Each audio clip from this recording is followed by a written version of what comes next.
And we are back for session 2 of Befallen. Last time I took up a new plot, a new mission, and as we know from this game, it's the core gameplay loop is pretty easy. The main goal in this game is to resolve our obsession. So to do this, you travel around to various settlements searching for clues.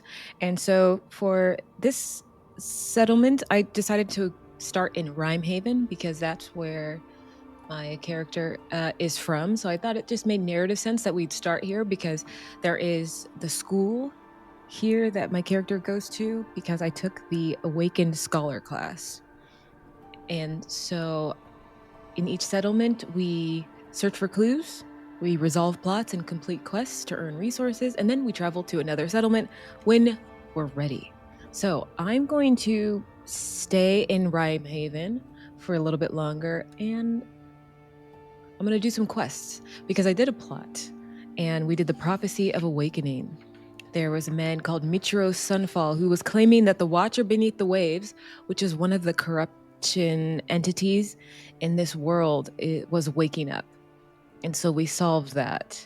Together, me and the deacon of the school, Delia Farfall, I was able to convince her to investigate the chapel a little bit more, and we worked to bind the Watcher.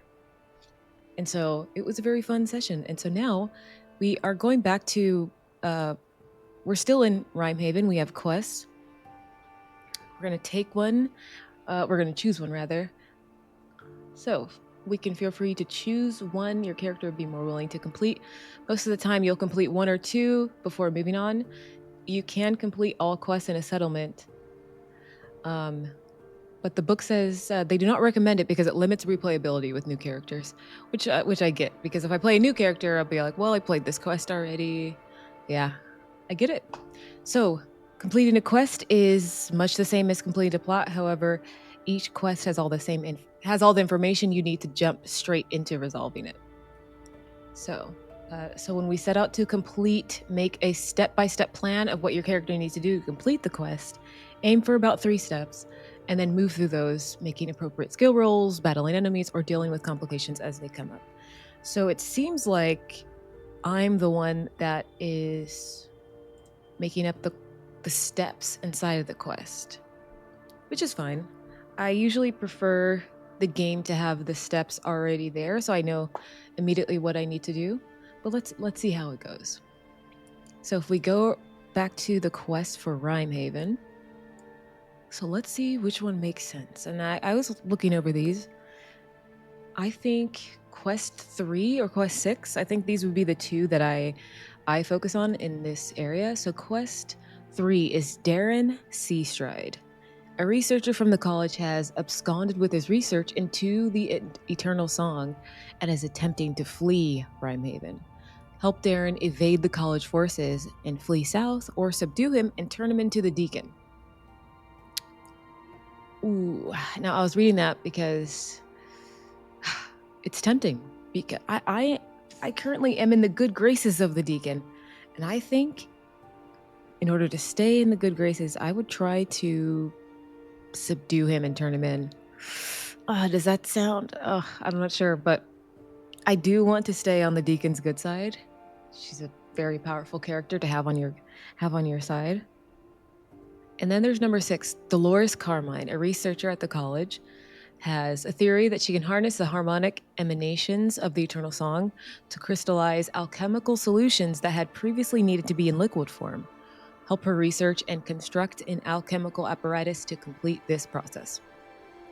So both of those are very interesting, especially number 6, as my obsession is I'm trying to retrieve all pieces of an apparatus so I can contact the Eternal Song on my own.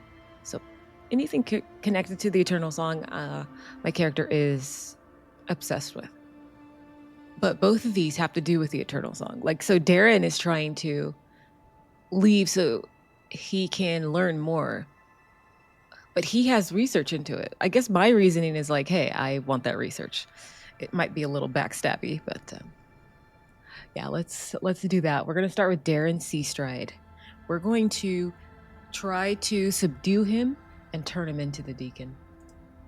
Oh, and the other thing is I had 2 skill points, and I was wondering what to do with them. And then I thought about it. In the first session, I could have used persuasion and deception a lot. So what I'm going to do is, for right now, I'm going to use 1 skill point, and I put it in persuasion. So that should help me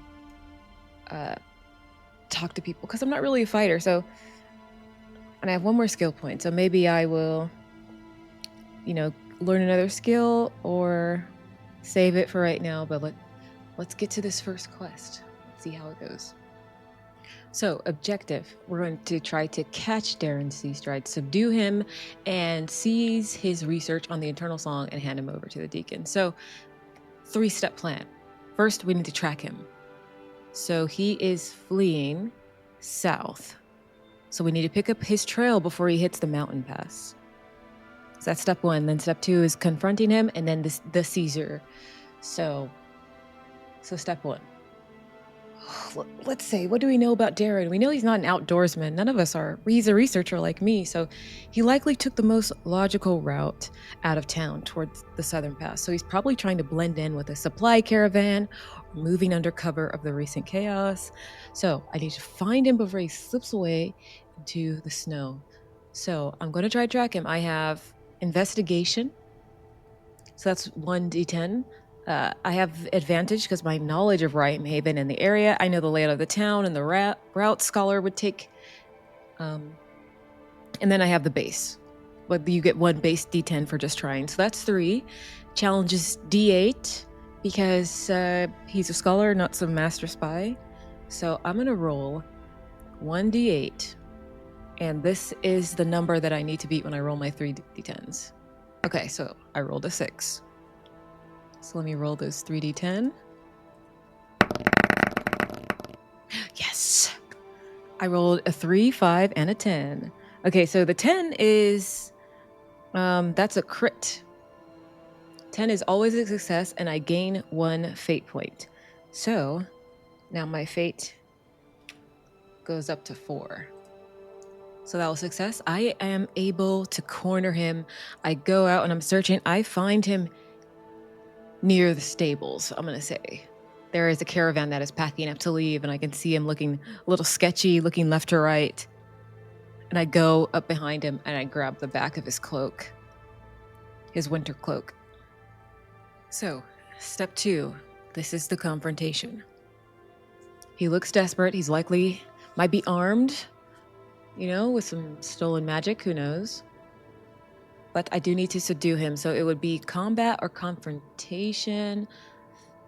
I'm going to do confrontation because I'm not a combat type person. I'm going to try talking first. So in this game, there is conflict. It's not just combat, but I am in conflict now. So combat is when you enter into a fight, but confrontation occurs when you enter into a debate with an opponent or attempt to convince someone to alter their course. So definitely that's what I'm doing. Confrontation for sure.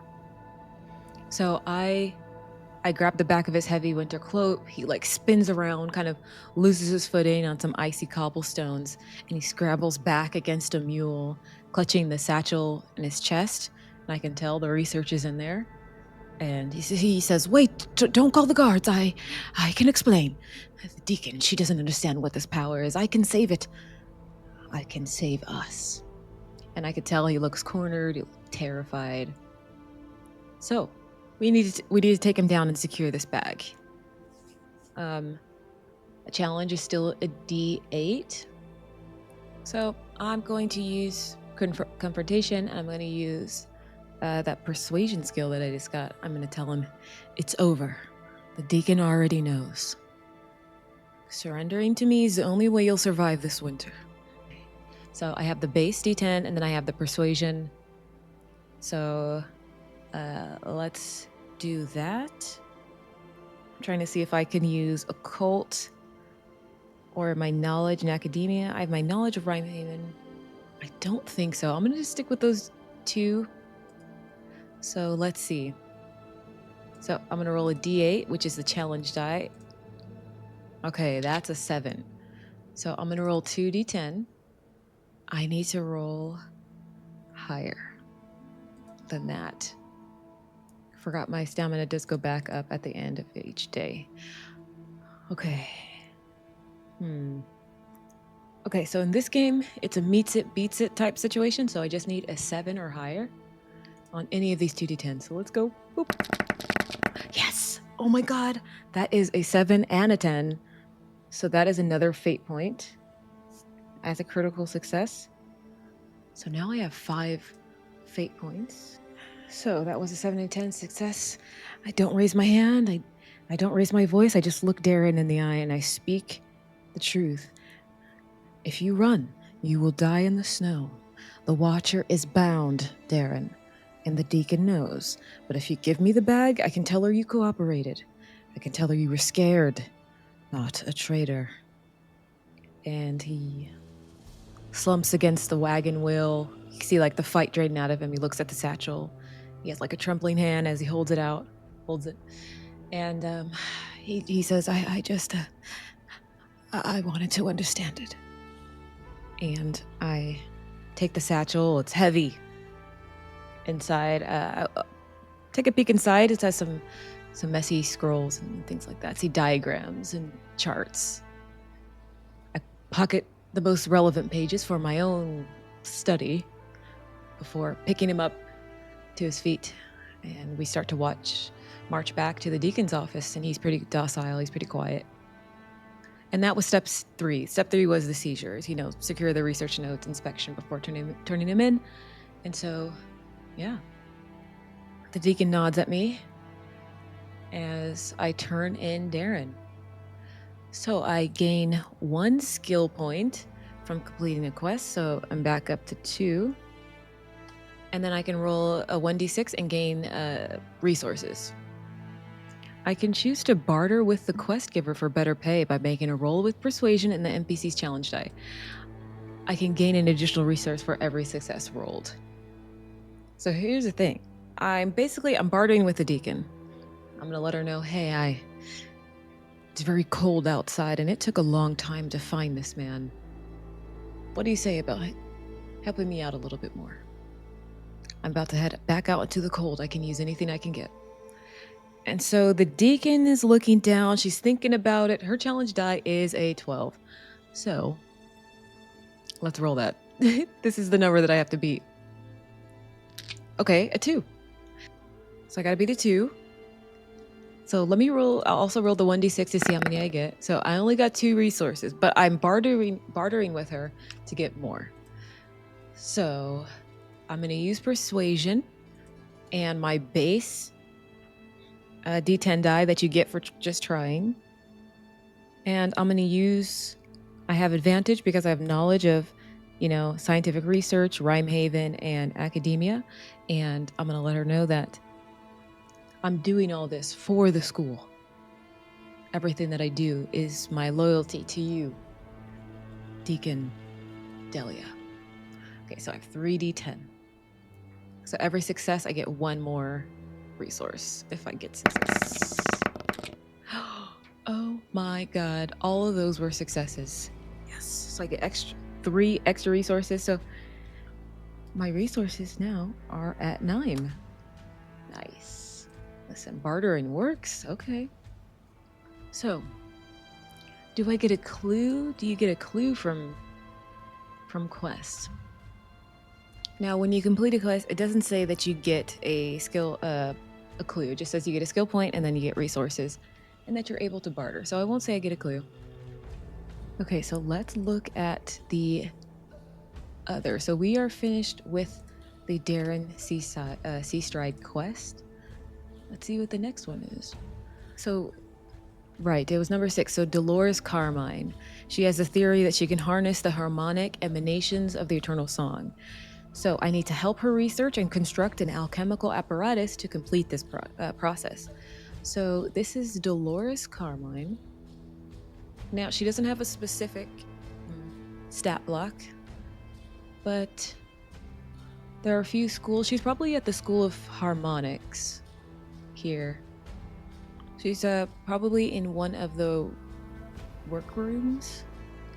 It's a collection of small laboratory studies and storerooms situated above the entrance hall of the college. So, 3-step plan. We have to do the research. So Dolores has this theory, but she can't get the resonance right, I'm going to say. So we need to tune her calculations to the actual melody. And I have that. My scar basically is I have this kind of melody that's always beating in tune with the eternal song. So I think that is going to help me. And then there's the actual construction, and then there is the activation step. So those 3 steps, and then we have completed this quest.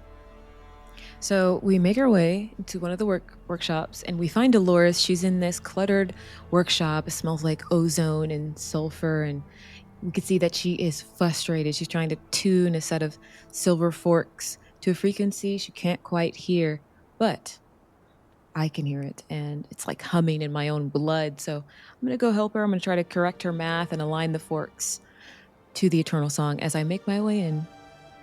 She explains the situation. I say, well, let me give it a shot. So, I have my skill of the occult.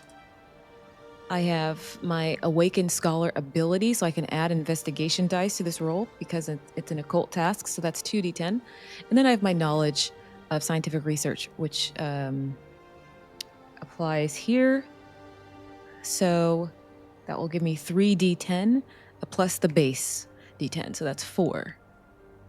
I'm going to say the challenge die is going to be a d10. It's not exactly easy, not incredibly difficult, but we're going to say d10. And there's no peril because this is... Rimehaven is currently safe. Okay, so let's roll that d10 for the challenge die and see what we get. Okay, 5. So I have 4d10. So let's see what we get. Okay, so that is 4, 1, 4, 5, 7. So I did roll a 1. So in this game, even if you roll, like I succeeded technically, but it's with the complication because I did roll a 1.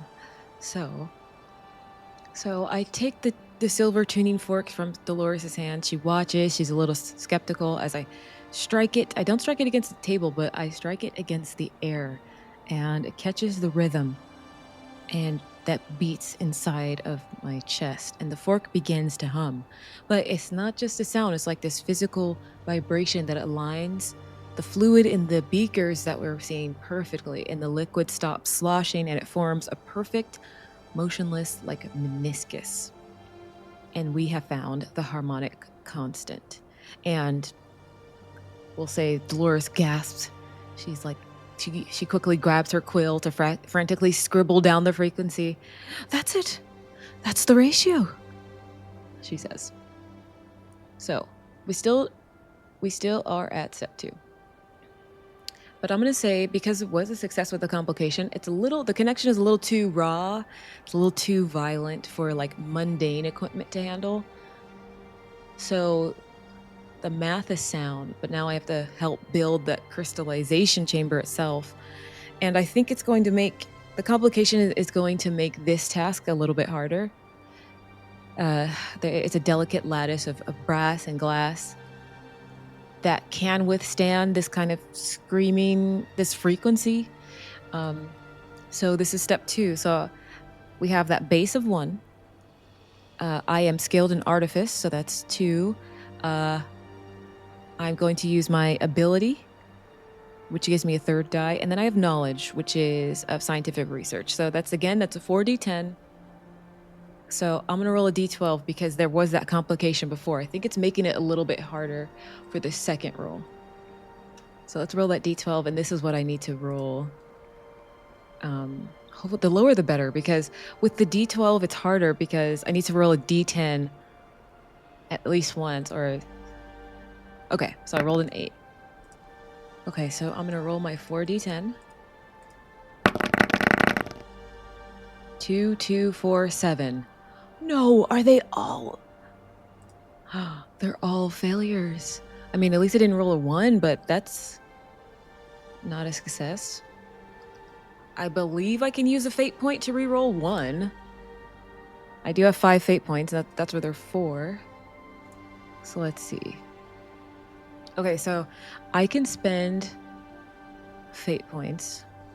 They represent the influence of the fates on your character's life. So you can spend 1 fate point to reroll any d10 in your dice pool. You can add 1 damage or reduce 1 damage, or I can gain a resource. I have 5 fate points. I'm going to reroll 1 of them, and my fate points are going to go down to 4. Okay. Come on, 1 more d10. Oh, that's a 5. No. Do I spend another fate point? Okay, 1 more fate point. Then I go down to 3. That's crazy. Come on, I can't get... Oh my god, that's a 9. Whew. Okay, success. Oh my god.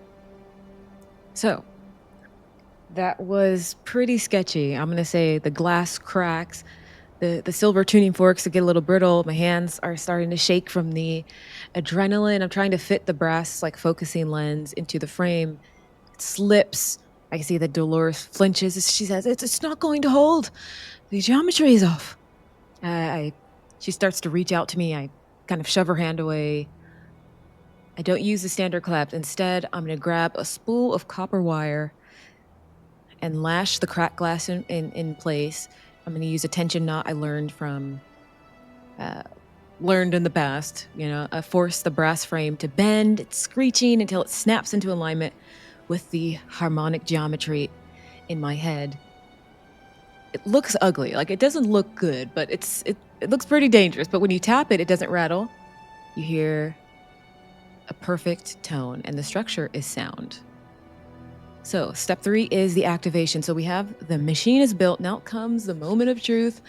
We have to pour the alchemical solution into the crystallization chamber and channel the eternal song through that apparatus to freeze it into a perfect solid. So we have the base D10.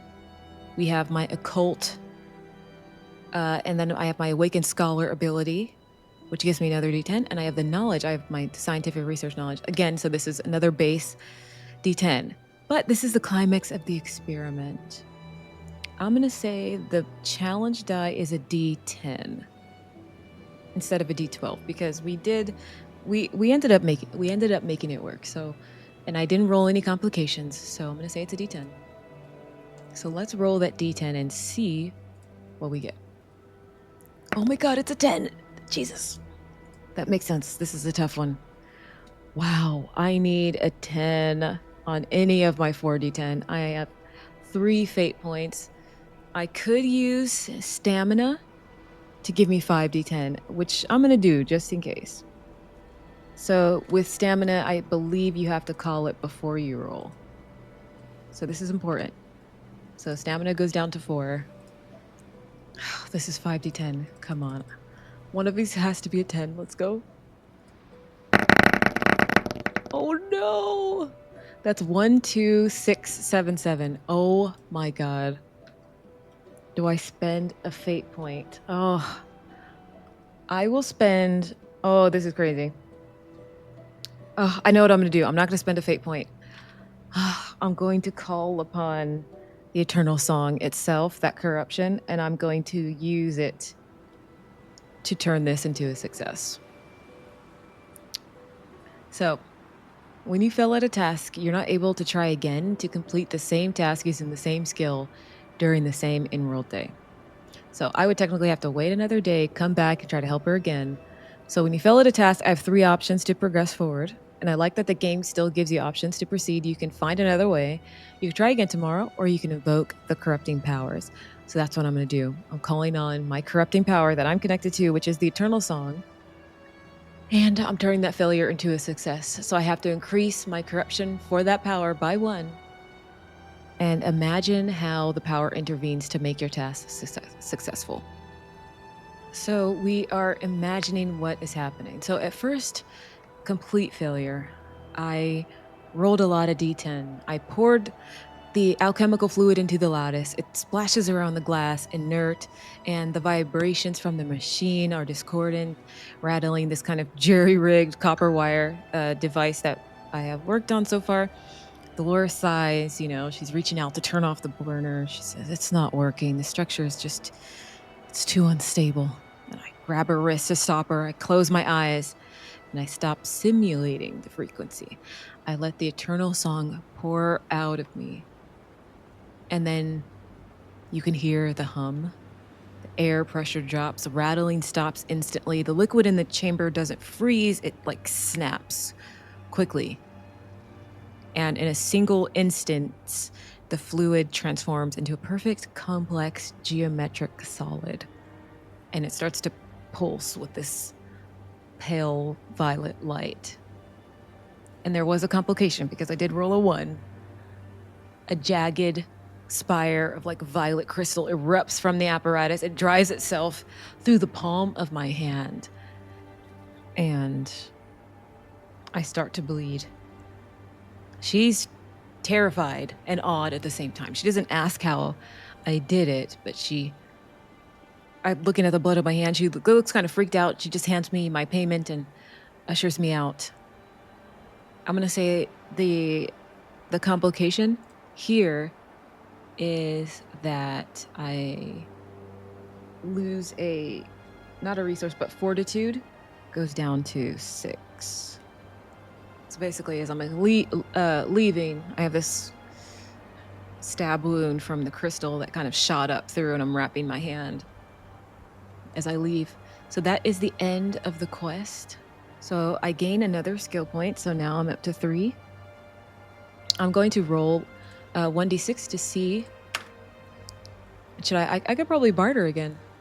Let's see what I get. So I got 3. I can barter with the quest giver for better pay. She doesn't have a challenge die, so we're going to say a d8. She's a regular scholar. So let's roll that d8, see what that challenge would be. Of course, it's an 8. Okay, I have 2d10 that I can roll. So I'm going to talk to her. I'm holding on to my bleeding hand. I'm saying, "Dolores, I helped you out. Is this all you can give? I have to get my hand stitched. Nothing is free in this world. How much more can you give?" And I'm going to roll this 2d10, see how that works. Yes, nice. It's a 3 and a 10. Okay, I get another fate point. The 10 is a crit. So my fate goes back up to 4 points. And I originally rolled a 3.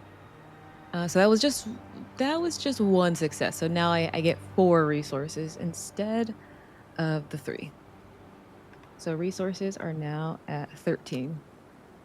So I'm finished with the Dolores quest. Now it's the end of the day. Routine. Before I hit the road, I have to resolve these lingering effects of the day's events. So living expenses, I have to spend 1 resource for food and supplies for the night before leaving. So resources go down to 12. So roll for corruption if I've encountered any corrupting powers.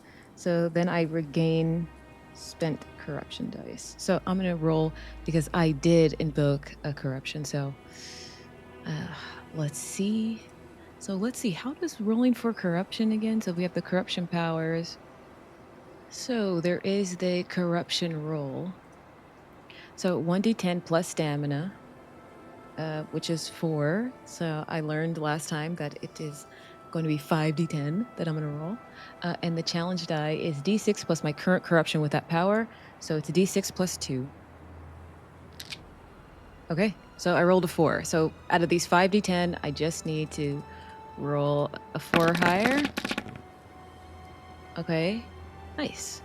So I rolled 2, 3, 7, 7, 9. So success. So success, nothing changes. So basically that's what I was checking for, just to make sure. Now I begin to leave the frozen peaks of the teeth for the grazing lands of Ember. The travel cost, it deducts 2 resources from travel supplies, so resources goes down to 10. I really like the mechanics for resources. It's like abstracted, but like you still have to pay for stuff. And so there is also the road. You know, I'm traveling on the road. And the journey is long. So let's roll to see. I think we roll to see if something happens on the road. Yeah, there you go. So when you leave one settlement and travel to another, you spend the resources and then you roll on the table to determine what events you experience on the road. So there is a d20 table. Some events have a challenge or an obstacle to overcome. And so this is what we'll do before we end the session here. We're going to figure out what the travel event is, and then we will pick right back up in session 3. So let's see, that's a d20. Let's see what event I get. 15. You come across a large area of terrain 3 miles across, where all the features of the land have been reformed into smooth, perfectly geometrical crystalline shapes. The crystal hums a seductive melody. I gain 1 corruption with the Eternal Song. Make a roll with strong or occult. On a failure, you are lulled to sleep amongst the stones. Gain 1 corruption with the Eternal Song and lose 1 fortitude. Repeat this roll until you succeed. Ooh, okay. So I can roll with occult, so that would give me 2d10. So I have 1 base d10 and then I have the occult.